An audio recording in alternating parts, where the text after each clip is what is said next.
Good morning and welcome to the Roadmap MBA. My name is Ashleigh King and I'm really excited to be presenting today and chatting to you. So today I'm going to be talking about podcasting and its place in the marketing mix. And I'll be sharing a little bit about why I love podcasting, what you can get out of it, how it can help you reach new customers, how it can help you raise awareness of your company or brand or anything else you want to raise awareness of. It might be an important social issue that matters to you. So before I do all of that, I just wanted to say hi to anyone who hasn't met me before. You can also leave comments. I'd love to hear your questions and help you with anything you want to know about podcasting.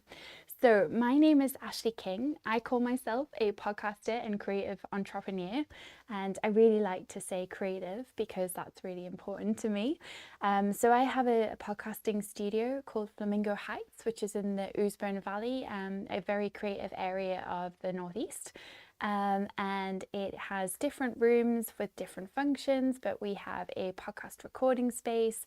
We also record voiceovers, training, live streams. People hire it sometimes if they're out of town and they need a space that they know that there's going to be great Wi-Fi, brilliant sound, and they won't have to worry about any dodgy equipment in their hotel.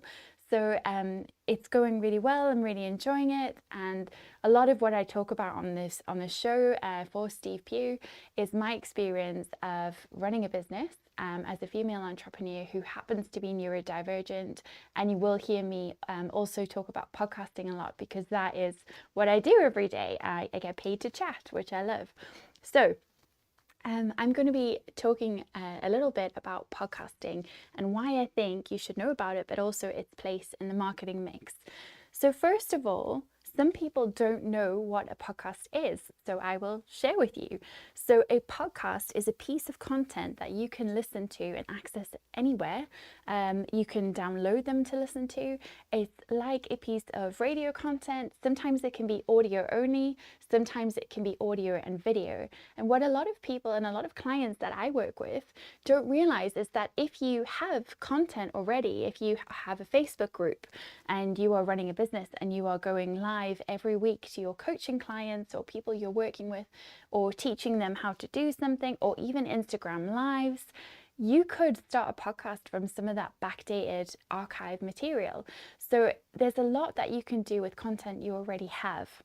I'm going to be talking today a little bit about the marketing funnel, why podcasting matters, and also some of the macro factors that you should know around podcasting, because when I looked into podcasting in my business plan, I did quite a significant amount of market research and looked into why podcasting can give you such a competitive advantage.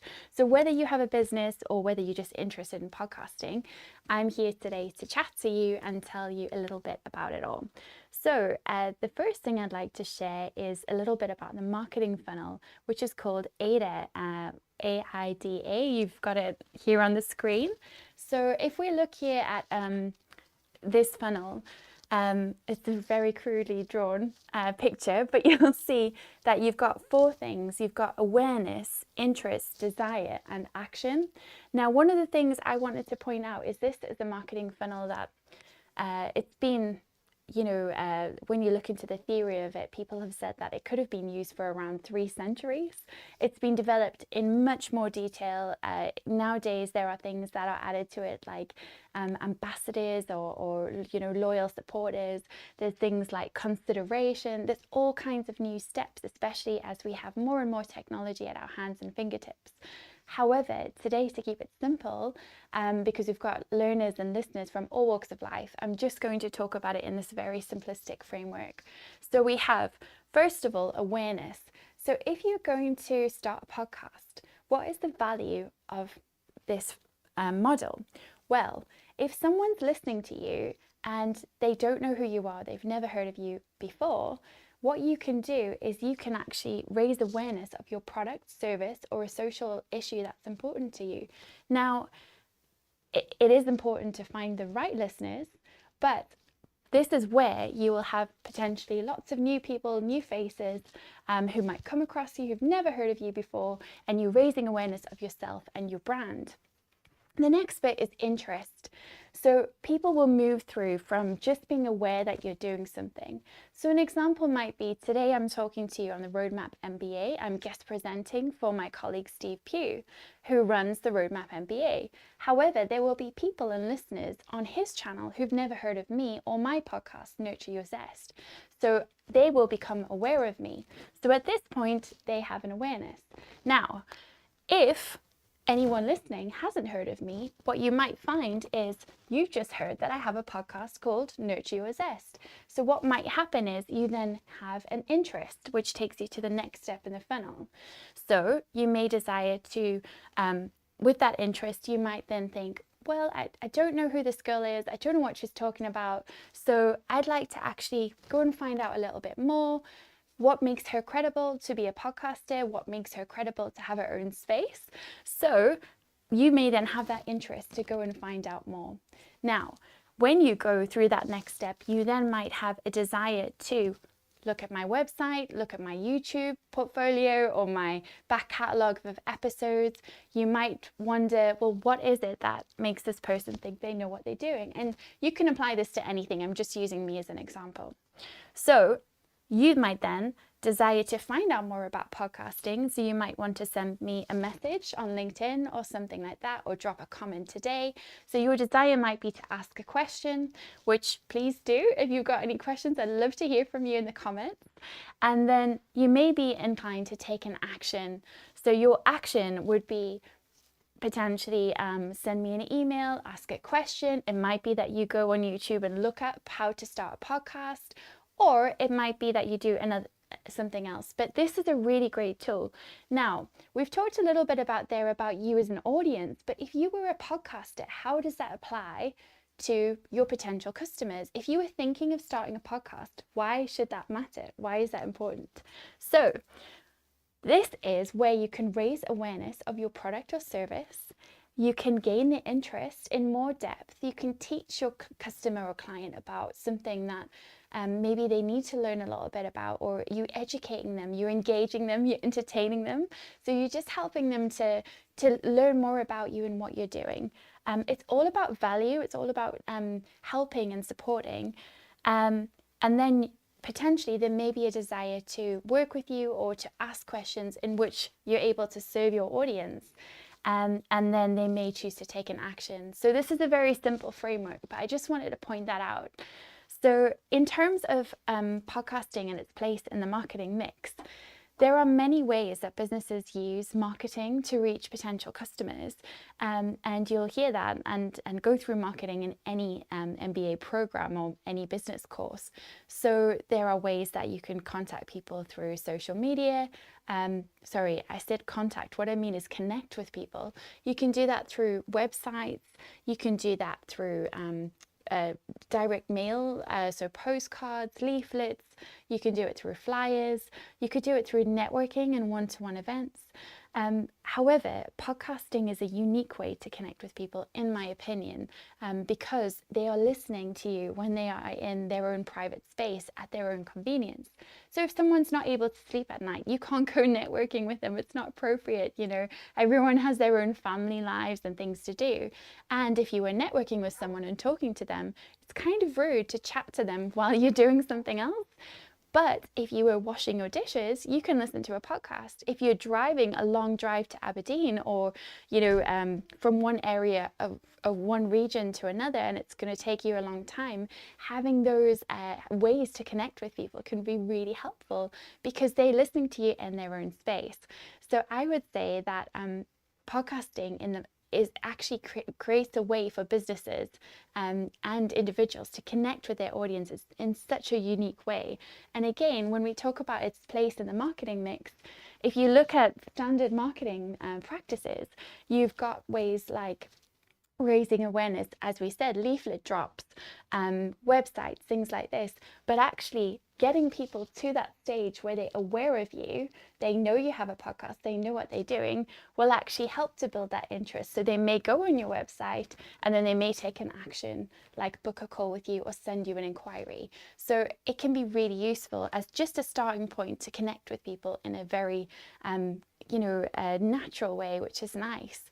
I think as well with podcasting, it's fun. You can talk about anything. So I work with clients who are talking about their why cults have a lot to do with modern HR and human resources in organizations. And I was a little bit curious about that when I started working with that client, but actually they made some really good points, and that was their viewpoint. You can work with people on social justice matters that really matter to them. I'm working with a brilliant person on race and recipes and how they can explore food, but also different stories and different people's experiences of racism, and really open up the discussion but through food, which I think is an incredible idea. My podcast is all about overcoming adversity, the prickly situations in life, and it's called Nurture Your Zest. And in that podcast, we talk about courage, creativity, curiosity, and how you can find inspiration to nurture your zest. So in those podcasts, I talk to people mainly in the tech sector or creative industries, or people who have inspirational stories. And that's my focus, but you might have a focus on something else. So it's a great way to educate your audience. One of the people I'm working with is in floristry, and she does wedding planning and flowers, but she works with businesses to become more business savvy. So she teaches some of her florists how to, start being more productive, being more lean. You'll hear that term a lot with me when I'm talking, but also in MBA or business modules and things. So to be more process and orientated and efficient. There's so many things that you can talk about on a podcast, and that's why I love it. And I also wanted to point out some of the macro bits around podcasting. So if you've seen me talk before, you'll have heard me talk about PESTEL, so political, economic, social, technological, environmental and legal factors. And I'm actually going to write that because there's a couple that I wanted to point out that I think are really relevant to podcasting.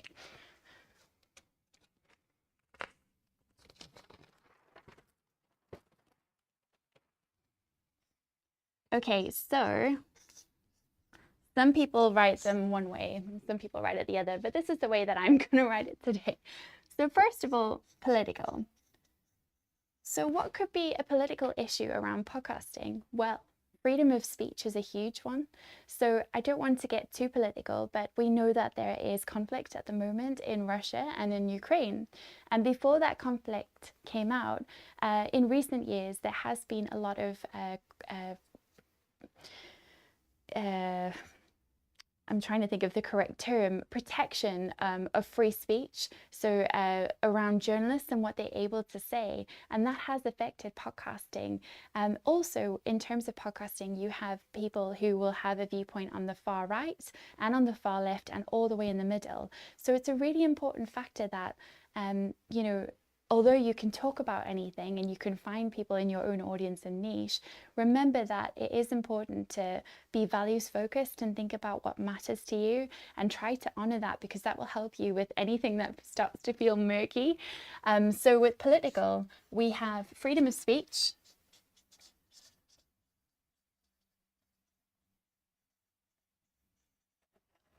And I would say versus censorship.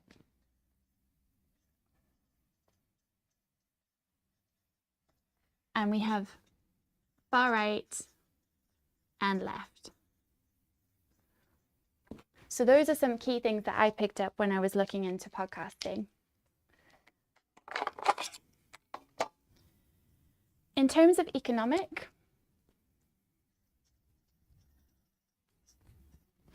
actually, when you look at the barriers to entry in terms of podcasting and you look at competitive advantage, there isn't much risk to starting a podcast in terms of the economics. So it's very cheap to start. It's really up to you or your business or whatever you might want to do with a podcast. I would say it depends on the reasons you want to start one, but actually the entry barrier in terms of economics is very low. You don't need to spend a lot of money. You could start today. If you have a smartphone, you could just record yourself doing voice memos and upload that to a distribution site or something like SoundCloud, and you could be good to go. And many of these sites will allow you to have a free amount of distribution hours. So really, you can do it for free. If you wanted to take it a step further, you could do recording yourself on Zoom, whether that's audio only or video only, and again, put it on a distribution site. Now, even something like YouTube is free to put up your own videos or comments. So whether content, if you're putting up audio and video, YouTube's a great place, but I still put my podcasts up, some of my audio only ones, on YouTube, and they get listens every week. So I would say you can still put content up on YouTube without video if you want to. So those are some great free ways to get involved. And so that's why I would say, from an economic point of view, it's really easy to get into podcasting. At the same time, if you want to stand out in quite a busy market, so lots of people will ask me, Ashleigh, do you think that it's too early to start a podcast? As in, well, is it too late rather? Is the market too saturated? And I would say yes, there are a lot of podcasts. And if you're just going to put a podcast online and it's a well-being podcast and it's a generic podcast, then yeah, maybe that won't reach that many people. But the fact is, people will listen to you because it's you, or they'll listen to your business because it's your business. And that's why I believe that having values around your podcast and working on what you're bringing to your listeners is going to make a massive difference, because people will connect with you and it will bring your ideal clients to you. So, like I said, the economics around starting a podcast are actually, it's a very low barrier to entry. However, it is a massively competitive in terms of your other listeners. So I'm going to put those notes for you here.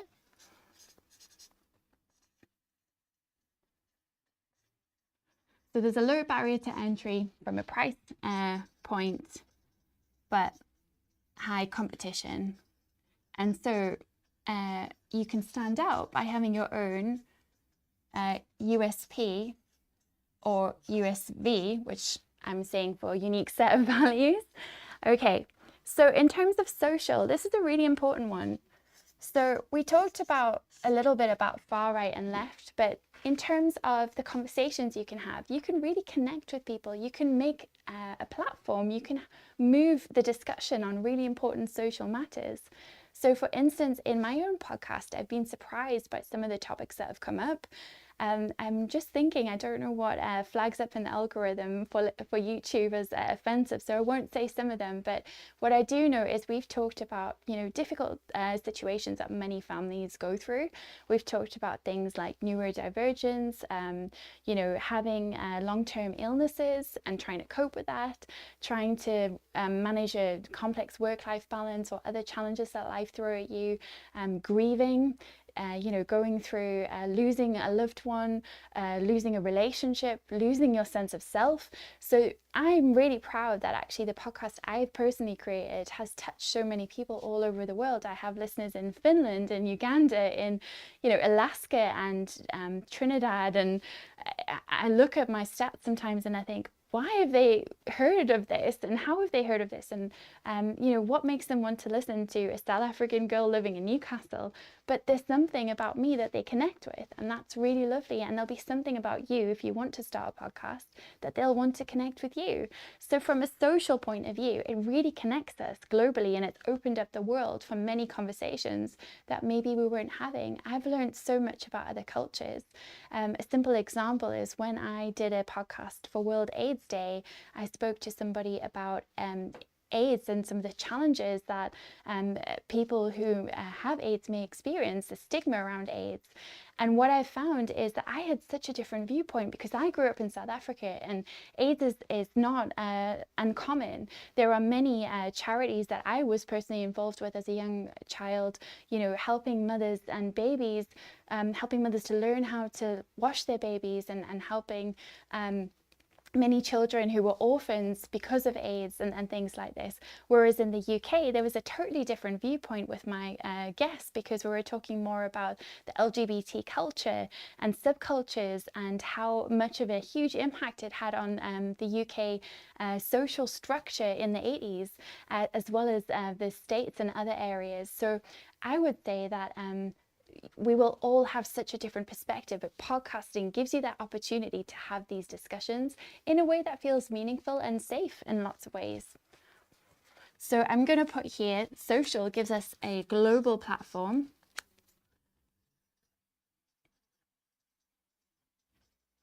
but also a sense of connectedness, which I think is really important.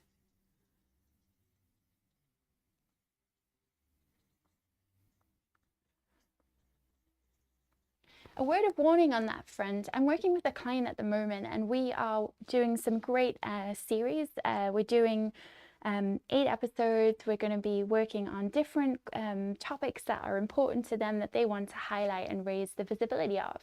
And we talked yesterday about what would be okay and what would not be okay in terms of titles and themes. So we were going through the curation process. I would say, if you're going to start a podcast, don't just start one. I mean, it's always good to start something and not be too afraid. So I don't want to scare you in that way. What I'm trying to say is, even if all you do is take half an hour to set a timer, sit down and write down all your ideas, and then see as you go through, are there any common themes? Because what I see happen is people get really excited about starting a podcast, and then they get bored because it's hard. You know, there may be things you need to do, like edit it.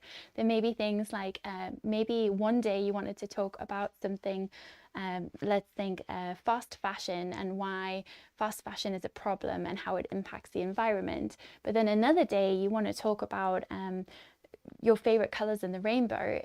It doesn't really have a through line. And for those who may know me on this channel already, I have previous experience of organizing the TEDx Newcastle University conference. And what I learned from TEDx and TED is that curation is really important. There's something we say a lot in TEDx and in the TEDx community called a through line.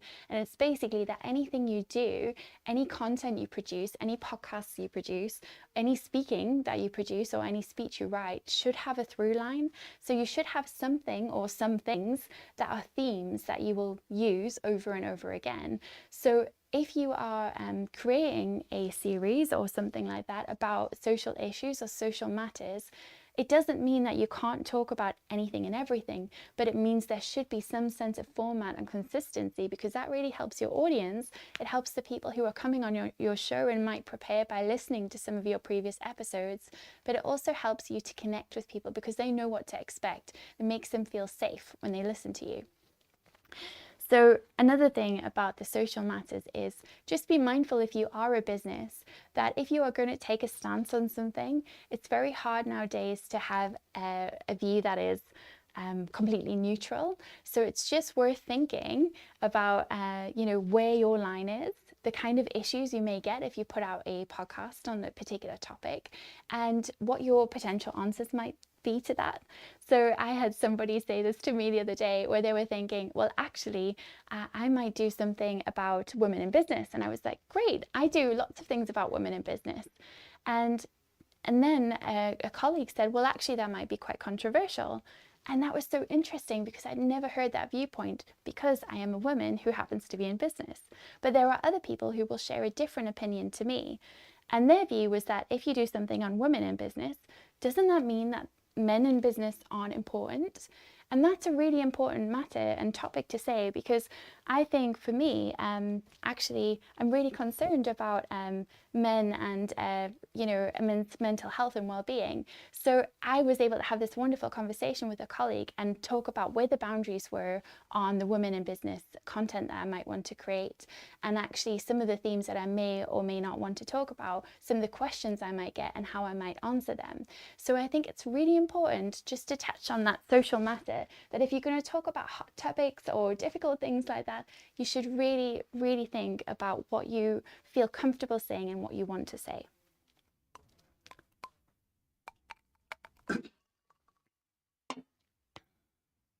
Okay, so in terms of technology, the biggest thing with technology is that with podcasting, you can go anywhere in the world, which I love that. So you can really connect with people. But this comes back to a social point. So in terms of your technology, the moment there is a war, as we know, with Russia and Ukraine, what I found really interesting is Patreon, which is a company that many podcasters use to gain memberships or sponsorship. Patreon have recently stopped. Well, I don't. That you can't send money via Patreon at the moment. There's a block on certain things. So remember that with technology and big global issues, there could be things like that are completely out of your control. So if you are completely reliant on getting monetized donations and things like this through one platform, it might be worth thinking about other things. I'm not going to go into that too much because we're just looking at podcasting very light touch and in a very simple way today. But there are technology issues to think about. So when you do a podcast, where will you put it? Where's it going to live? You know, it will, there's so many, as we know, we're all in the cloud now. We're all up in the air somewhere online in so many different places. But are you just going to do it on YouTube? Are you going to do it on SoundCloud? Give your podcasts a home, and also remember to check up on them. So one of the things that I found is in the past, I've disappeared off Spreaker, and Spreaker is one of the biggest places that I find new listeners, and rather they find me. But I hadn't realized until one of my audience members and regular listeners said, hey, I can't find you on Spreaker anymore. And it was a simple thing, like they changed their terms and conditions and I hadn't noticed and I hadn't opted back in. So please, if you're going to use any technology to do with podcasting, make sure you keep on top of it and you have a look at what's going on. So that's really important. And then from an environmental standpoint, I just wanted to cover this because I think it's really cool. So if you think of all the ways that you might market your business, your products, or even yourself, you might have business cards, you might have things like, leaflets we spoke about before, you might travel far to connect with someone, reach someone, network with someone. The great thing about podcasting is that you can talk to someone, you can have a guest interview, you can talk to someone in another country via live stream or something like that. You could have someone into your business space and showcase your facilities. You could do what I'm doing today, which is not quite podcasting, but feels like it, which is in somebody's studio live presenting. And how cool is that? So the thing about environmental is there's actually a lot less cost to the planet through doing a podcast than traditional marketing methods. You're able to reach so many people in many ways, in quite cheap and inexpensive ways, but in a way that really connects with them and in a way that people really value. So I would say that the environmental concerns around podcasting, it's actually really limited. The only thing I will say is, like anything, delete files you don't need. If you've edited stuff and you don't want that raw material anymore, just don't let it take up space, and that's always good to save data and things like that. However, I also am someone who believes you should always use what you have. So if you've got bloopers, if you've got funny things you've said or done, use them. It's so good. It makes brilliant marketing material as well. So yeah, they are easy to distribute, no paper,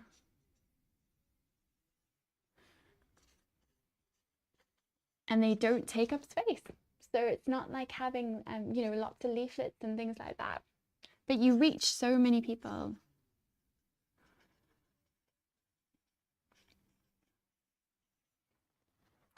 And then finally, the legal, and it's not one to be avoided. So there are lots of really successful podcasters, and those who have been very successful often will take a bit of a radical stance on things. So there's people that, if you want to think of, people often talk about Joe Rogan or all kinds of big speakers, and they might take a particular viewpoint, a particular stance. Jordan Peterson is a very controversial podcaster and a speaker rather, and will speak on many topics. But he's got some really interesting things to say. I don't always agree with them, but I find them, helpful to listen to. And what I was going to say is, remember that with some things, what you say can come back to bite you. So it's not just talking about people, it can be talking about things and facts that you don't know the truth on. You see this a lot with crime and conspiracies. It's important that if you're ever going to go down that route, that you use your own opinion and freedom of speech. But remember that you may be broadcasting from somewhere where the laws might be different, or you might be speaking to someone in a country where the laws are different. So please be mindful of that, because that's something that I found really interesting when I looked into podcasting myself, is defamation, freedom of speech, but also just reputationally. You want to protect your reputation and that of your clients and other people. So a question I had recently was from a coach and consultant, actually, who was working with a company, a corporate client, and wanted to turn a lot of the transcripts and audio conversations that they had and some of the material they had into podcast content. However, the question was, where does that intellectual property live? Does it live with the company that they produced and been commissioned and hired to do things for, or does it live with them? So there are sometimes things to explore like that, and I just wanted to flag it to you because I think it's important. So I'm just going to write here intellectual property. We also have defamation and reputation.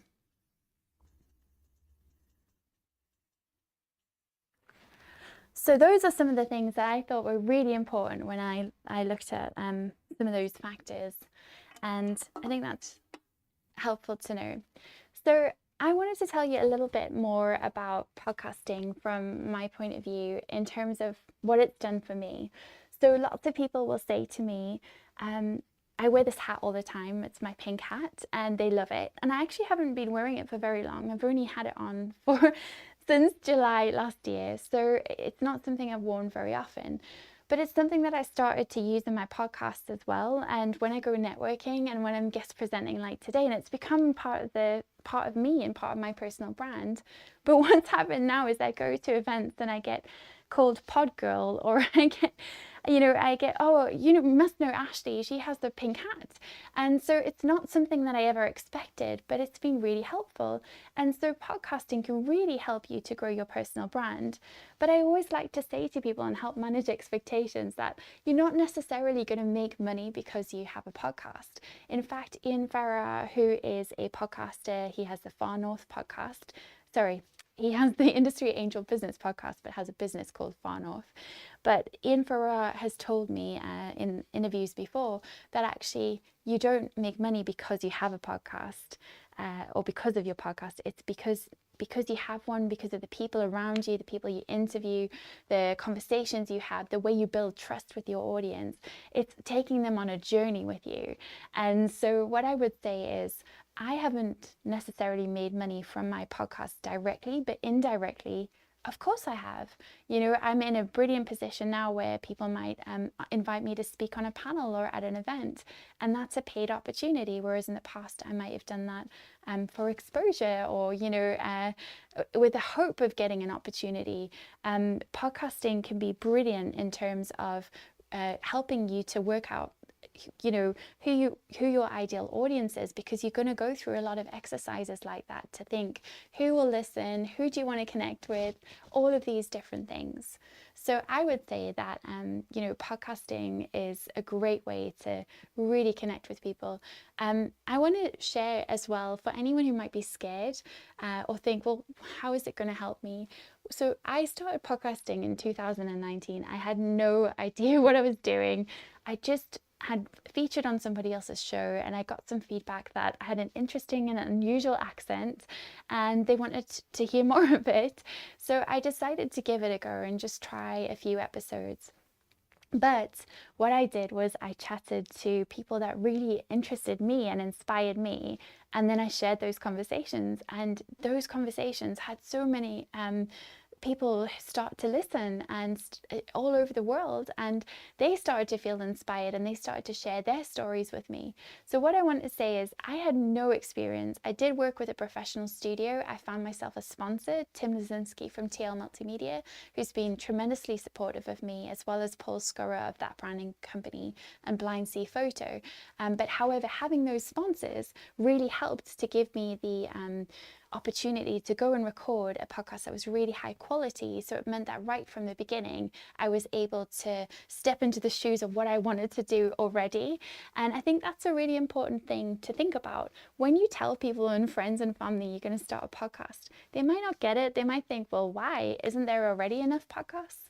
So talk to people who you feel will inspire you or who have already been through the journey. So for anyone who lives in the northeast of England, I have free podcasting courses that are funded that you can access through the local business and intellectual property centre at Newcastle. But we also have ones upcoming in Morpeth and in South Shields, Sunderland and Hexham. So if you drop me a message, we will be able to chat about what dates those are happening. But I think it's really important to try and learn from someone who's already been in your shoes.